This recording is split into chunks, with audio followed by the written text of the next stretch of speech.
तो बच्चों आज हम लोग इस वीडियो में डिस्कस करेंगे आरएमएस 2024 क्लास 9 मैथ का क्वेश्चन। तो यहाँ पे क्वेश्चन क्या कर रहा है, if 2x² minus 3x minus 5 is equal to under bracket 2x plus 1 into under bracket x plus m, then the value of m is option A 5, option B -5, option C 4, option D -3। तो यहाँ पे ये question काफी अच्छा है। थोड़ा सा आप इस प्रोसेस को समझेंगे तो आप आसानी से इसके आंसर को फाइंड आउट कर सकते हैं। तो क्या दिया हुआ है, हमारा दिया हुआ है 2x² minus 3x minus 5 is equal to 2x plus 1 into x plus m।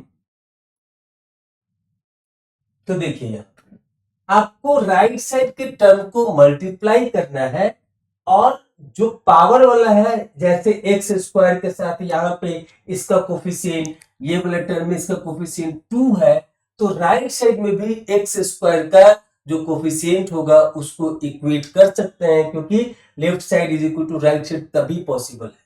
तो यहाँ पे सिंपली हम लोग इसको लिखेंगे 2x² minus 3x minus 5 is equal to 2x into x. जब इसको इससे मल्टीप्लाई करेंगे तो क्या हो जाएगा 2x², then 2x into m, so plus 2mx। फिर उसके बाद ये 1 का मल्टीप्लीकेशन होगा x से, तो क्या हो जाएगा ये सिंपली x। फिर ये 1 का मल्टीप्लीकेशन होगा m से, तो ये हो जाएगा सिंपली m। अब आपको इक्वेट करने के लिए क्या करना है, तो लेफ्ट साइड और राइट साइड के टर्म को सेम, यहां पे जैसे हम क्या बोलना चाह रहे हैं, ये 2x²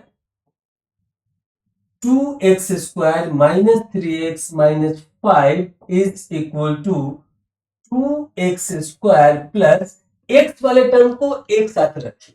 तो यहाँ पे ये है 2mx और ये है x, तो इसको क्या लिखेंगे 2m plus 1 into x plus m। अब आप देखिए यहाँ पे कि लेफ्ट साइड और राइट साइड का एक्सप्रेशन इक्वेट तभी होता है जब उसके कॉरस्पॉन्डिंग कोफिशिएंट भी सेम हो। तो यहाँ पे आप देखिए इधर x² वाले टर्म में लेफ्ट साइड में भी 2 है, राइट साइड में भी 2 है।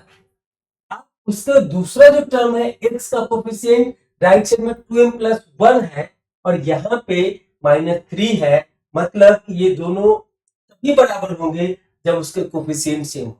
तो यहाँ पे लिख सकते हैं -3 is equal to 2m plus 1।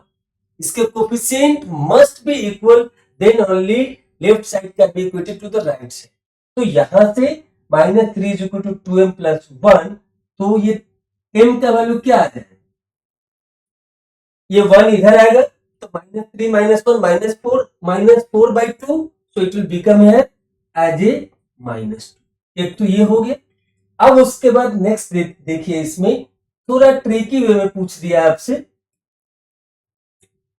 Right side में ये है m और यह है -5, तो क्या हो जाएगा m is equal to -5, m is equal to -5।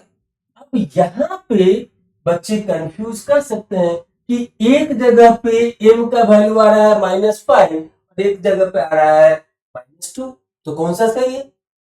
तो अब आपको ऑप्शन में चेक करना है। आप देखिए ऑप्शन ए में है 5, ऑप्शन बी में है -5, ऑप्शन सी में है 4, ऑप्शन डी में है -3। तो यहां पे आप देखेंगे कि -2 ऑप्शन में नहीं दिया हुआ है। ये क्या इंडिकेट करता है, लेकिन m इज इक्वल टू -5 है, तो इसका मतलब कि ऑप्शन बी इसका सही आंसर होगा।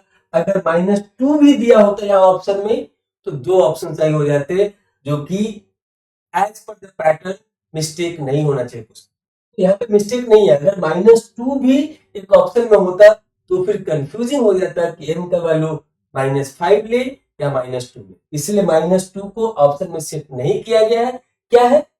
तो -5 शिफ्ट लिया गया है, इसीलिए इस क्वेश्चन का राइट आंसर क्या हो जाएगा? Option B. यहाँ पे कॉन्सेप्ट क्या है कि दो एक्सप्रेशन बराबर तभी होंगे, दो एक्सप्रेशन बराबर तभी होंगे जब उसका कोफिशिएंट भी बराबर हो। कहने का सेंस है कि लेफ्ट साइड में एक्स स्क्वायर का कोफिशिएंट है 2, तो राइट साइड में भी 2 होना चाहिए। लेफ्ट साइड में यहाँ पे एक्स का कोफिशिएंट है -3, तो राइट साइड में एक्स का कोफिशिएंट 2m + 1 का वैल्यू भी -3 के बराबर होना चाहिए। मतलब m का वो वैल्यू लेना है जो इसको इक्वेट कर सके। फिर उसके बाद ये है -5, तो m का वैल्यू -5, तो यहाँ पे ये भी मतलब m का वैल्यू -5 होगा तब ये उसको इक्वेट करे। तो ये ट्रिकी वे में सिर्फ आपसे ये जानना चाह रहा है कि यहाँ पे इसका आंसर क्या होगा, -2 कहीं पे भी इन्वॉल्व नहीं है। ठीक है, तो उसके हिसाब से option B is the right answer for this question. I hope you understand this question in the better way with concept.